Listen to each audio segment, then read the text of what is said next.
guys, you will agree with me. When you have a good haircut, you look much more handsome. So you may not want to agree because you want to be sanctimonious, but you look much more presentable. Yes, when you're well groomed. Same goes with sisters. Yes. So from my own point of view, I used to look at sisters' hairstyle. Sorry. Hey, oh my God.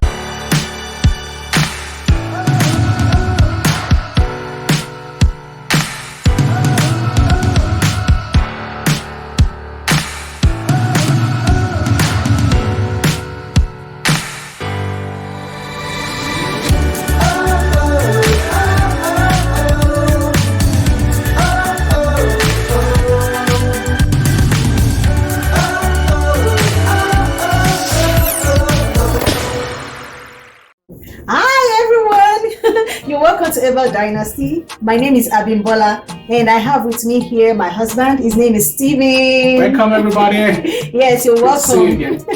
Please make sure you take a seat on this channel by subscribing. So today we have a juicy topic. Oh my God. It's going to be fun and you're going to learn, okay? So what are we discussing today? So, we're looking at the reason why a brother or a sister you're hoping to get married to that already has a direction, that thinks you're the right person, but they still want to say no, for some other reason. So we're looking at those other factors. We're not talking about the selfish factors, like he doesn't have money, he's not fine. That's not what we're saying. We're looking at some other factors that some similarly legitimate factors that might want somebody to say, I don't think I can cope, or I don't just like this part of this person. Although they know that is God's will for their lives, okay? But then those factors and how you can possibly help the other person to be able to make up their mind, So what are these factors? The first factor we are going to address is dressing. So what is it about dressing? So if I see a sister now, and I know this sister is just perfect for me. How can dressing discourage me? So what could that be? Okay, I think one of the ways dressing can discourage is, like the dress sense. Example is like color combination, There's a way you can put colors together and it will look appealing to the eyes. And there's a way you put the colors together and oh my God. And some things are more like, it's not a mistake. Yeah. This person does not have sense of dressing, Yeah. Although people improve with time. Yes. But and that's the purpose of this. That's the purpose of this discussion. Is for you, to pay attention to. Yeah, to pay attention to to help you to improve. You might think, it's not very important, but as long as you're trying to get into a relationship with someone, it might not be important to you, but it might be important to you. Yeah, because I want this person. Well, I'm going out way to look presentable, Yeah, so dressing is very key. Well, I would say sometimes, you see people who their color combination sense is just it's almost zero. And along with dressing too, like some people don't just pick their sizes. Yeah, what is it with not pick? Like, what is it with not wearing your size? Like your size, it does not fit. So why wear? Also, I know there are some styles that's how it should be. There are some styles that the clothes must be oversized. Like maybe you're wearing a baggy shirt, but you already know it's baggy. And it's the style. That's the style. Yeah. We're not talking about style. Okay, for example, you see some brothers. Every time they wear, they put on a shirt. Yeah, there must be extra. This thing doesn't always stop here. It goes here, and then you see this extra thing that is folded. Extra fold. That means the shirt is not your size. The shirt is, as long as you want to go, to pick a shirt for yourself, pick your size. Yes. Don't let it look like every time you're wearing it, or they're wearing a short sleeve and you see the sleeve is so big. Yes, this one, yes. You could even give it to a tailor to adjust it for you, to your size. But I think some people think when you wear clothes that is not your size is like spirituality. You're like modest. Just something that is your size. You have a size, right? Yes. You have a size. So if you have a size, you can pick the clothes that is your size. But the next thing, another thing about dressing is like you need to iron your clothes. Okay, some people go about with rumpled clothes. Yes. It's a different thing if maybe at the end of the day you've worn your clothes throughout the day, and at the end of the day, Maybe it's rumpled.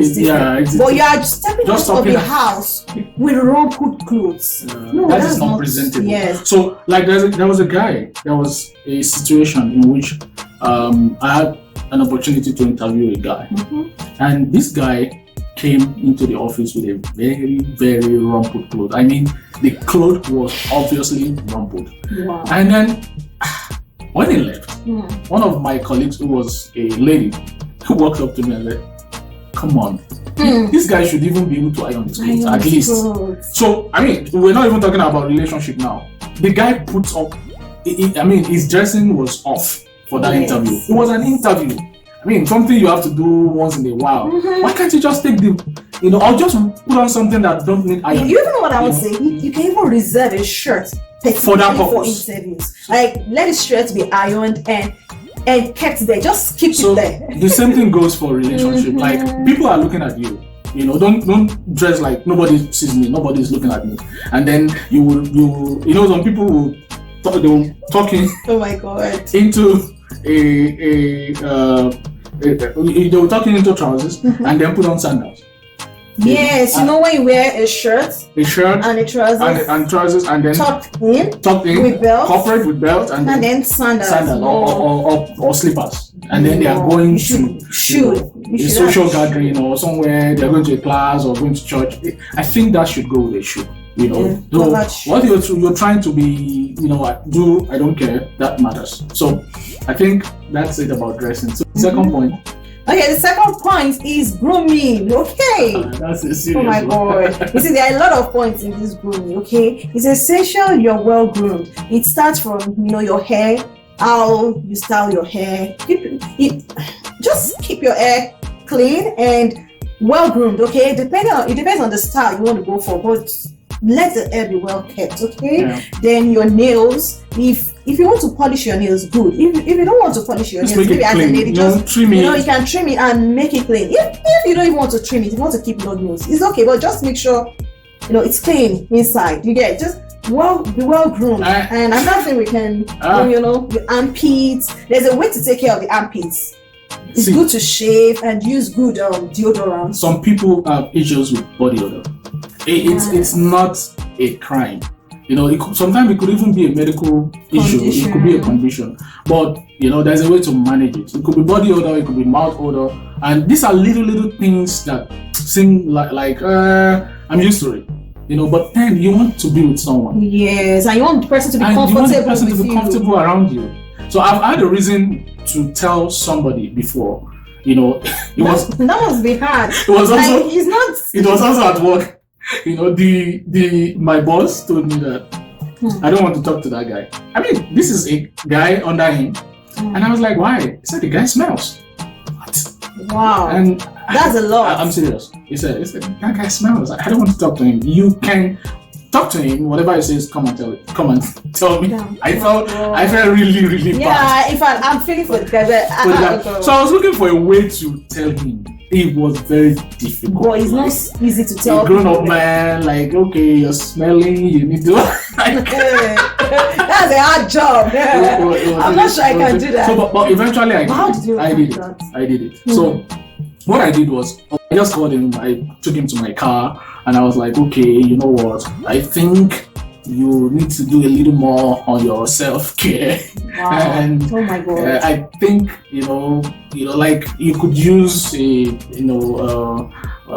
deodorant, you could use an antiperspirant. I was just like suggesting he must have suspected that something happened. But to be very fair on the guy, he took the advice. Wow. And I think one thing I did again was I bought a deodorant. I can't even remember. I know I bought something for him to say, okay, as a way of starting, you can use this. And to be sincere, the guy used it. Wow. He used it. Oh my goodness, you helped somebody. Yeah. You solved a problem, and that's it. And going forward, I think he took it. So, in fact, I appreciate the guy too. I appreciate the fact that he took it with a good heart. Yeah. Some people probably they won't even talk to you again the next day. They won't. They were like, "What do you mean?" They will turn it to. So, I mean, for brothers, I feel you could try to groom your hair.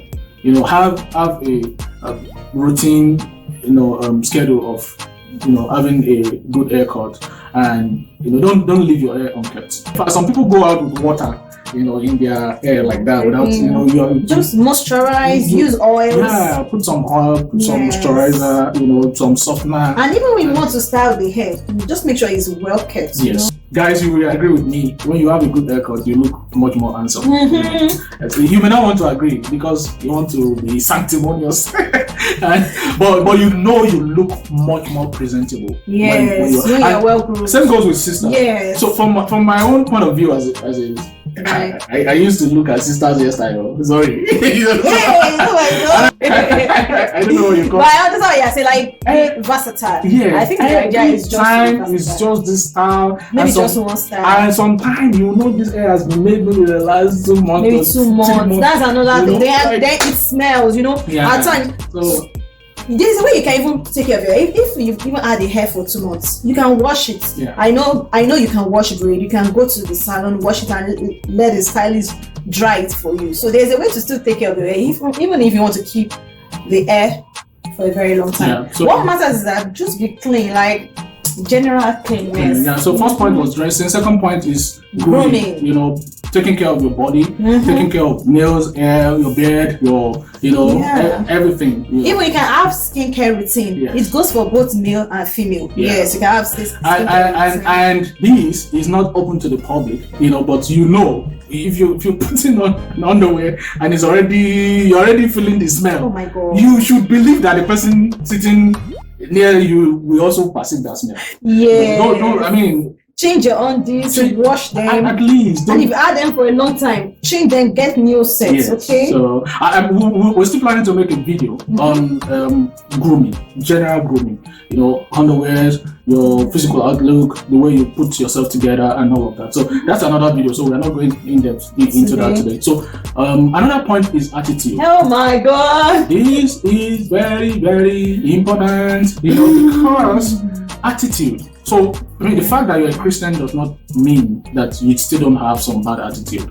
So like some people, they get angry so easily. Like so somebody is already looking up to you like, oh, this is my potential wife or this is my potential husband, and then they see you display one day. And the guy is like, what? Or the lady is like, is this the person I want to spend my life with? Sorry. They will want to have a second thought. So like the way you respect people, the way you address people, the way you carry yourself, not looking down on other people and all of that. So your attitude towards people is something that could also make a sister or a brother say, no, I don't want to go forward, even when they know that they have been late. So yes, or maybe some also gossip, talk down on other people, because the truth is, what you do to other people, you will likely do it to someone that is close to you. Okay, you cannot hide. There's this thing that you cannot hide your attitude. You will surely express it. And malice too.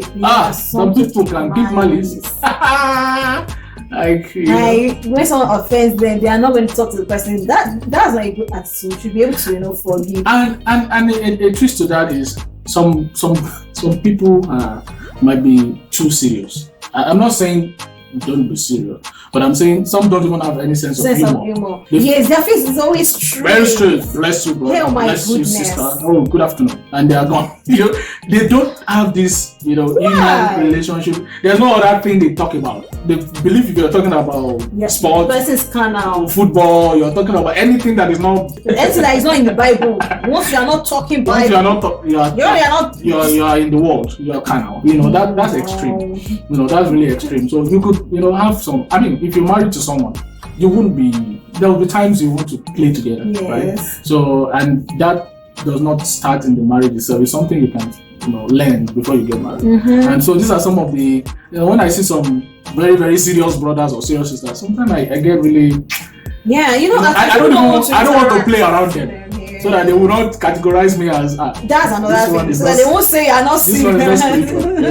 So when you're around them, you're just serious. Like serious. Oh my God. But that I mean, there are sometimes you just play about some things. You are not playful. not like you're a playful person. Being too playful too is bad. Yeah. You tend to look very unserious. So, but I mean, when there's time for everything, and there's time to smile, you smile. Yes. So when people see this, it could put them off. That brother might say, "I don't want to do it. This is not what I'm looking for." So, and the next point, is some guys are just too tardy. They are just laid back. Some ladies too hard. They're just they are not serious about life. I mean, nothing is. They have an exam tomorrow. They are just preparing today. Anything. I don't know. They are just so laid back about everything. So, I mean, when you see that in your potential partner, you are like, where will this one lead us? It could be a discouraging factor. You just want to see that, courage, that zeal to succeed, to be a success, to succeed in your partner. You really just want to see this partner committed to, winning in life. So, but you don't want to see somebody that is generally laid back, about everything. They don't no ambition. At least have hobby, have things, goals, have desires, aspiration, work towards them. And aim to be a better version of yourself. So that. Yes. Yeah. So, and the last point here is over dependence on parents or friends or family. There's some people, they just cannot make up their mind on their own. That they must take like instruction from people, and the common example is maybe depending on their parents. If you as a brother or a sister are expected to get married very soon, you should be able to take some decisions on your own, because maturity is very, very important. It's different. We're not talking of seeking counsel now. It's a different thing if you need to seek counsel, but we are saying they cannot. Okay, an example: someone wants to get a car. Yeah. You want to buy a car, you have the money, you need a car. But then you still want your mom or dad to buy it or not buy it. At that age. To give you a go ahead. Oh my goodness. I think that is so. You need your parents. They are there to guide and to give us counsel. But over dependency on parents to do everything. Like some people are literally scared to detach from their parents and to be with a wife or with a husband. Some can't even go to another town. They can't even leave town. They can't leave town where their parents are. They're like, leaving my parents, And I think if you become a parent, either biologically or through any other means, you're adopting, somebody will get to a point in which you're responsible for somebody. That is younger than you. So at what point do you want to start getting into that role of parenting, of guiding other people? If you yourself, you're not ready to do that. So I think that area is key. The decisions you will make about, you don't want your parent coming to your family telling you how many children you should have. Or the food you should eat in the day. Why are you guys eating 3 times in a day? You should be eating 2 times or 4 times in a day. Or why are you eating beans this morning? You should be eating bread in the morning, not beans, okay? Where you should stop that is at the point of, getting into a relationship. You might be in a relationship now and you still have this issue. This is the time to address it. Even if you're married and this is happening, it's never too late to correct things. Put things in proper perspective. Parents have their own home. And one very funny thing is, God help us as parents. Now we are parents. So some parents are unable to achieve some things in their family. But then they want to use their children to achieve that thing. Some people don't have enough control, but they say, I don't have control. I must control my child. That is not good. So you should know that this is your own kingdom. This is your own dynasty. And for the sake of the dynasty, you must take charge. Take charge of the dynasty. God has given you your own home. He has made you a head in your own home. So you control your own home. Your parents are not to control your own for you. They have their own home where they control. You are in your own home. Then you control it, okay? So if you are in that situation where your parents are still controlling your home, you need to. There might be some pressure. Some parents might be really, domineering. They just want to tell you what to do, and if you don't do it, they get angry. But step by step, by wisdom, you could put them in their position. And that's why it's essential to do it before you get married. So that's the part of things we are saying. Because if a sister or a brother sees this tendency in the other party, he or she may be scared and may not want to say yes. may not want to go ahead in the relationship because nobody wants to have their own home and another person is interfering. Okay. So brothers and sisters, so it's not just about, oh, I know this is the right person for me. There are things you need to work on. So sometimes we tend to play down on these factors, and these are silent issues in the mind of other people or your potential partner. They may not say it, and you rarely see people. And if you say it, sometimes people are just say, is that the important thing you should be focusing on? It's important. These things are important. Yes. You know, because the very first day you get married, you will start facing it. Are we talking about dressing? I mean, you will be in the same house. Yes. So talking about and you want to go out together. Taking care of your body, taking care of your grooming, your teeth, cleaning up your hair, your nails. The moment you get married, you're into it. So I mean, it's not a thing you should play down on. You know, now you're not only responsible to yourself, you're responsible to the other person. So I hope you enjoyed yourself and this discussion today. Like I believe we've been able to bless you in this topic. So let's know what you feel. You can tell us what you feel we should talk about and your own experience too in the comment section. And don't forget to like the video and to subscribe to. Thank you. Thank you. Thanks for watching. We love you. Love you. Bye.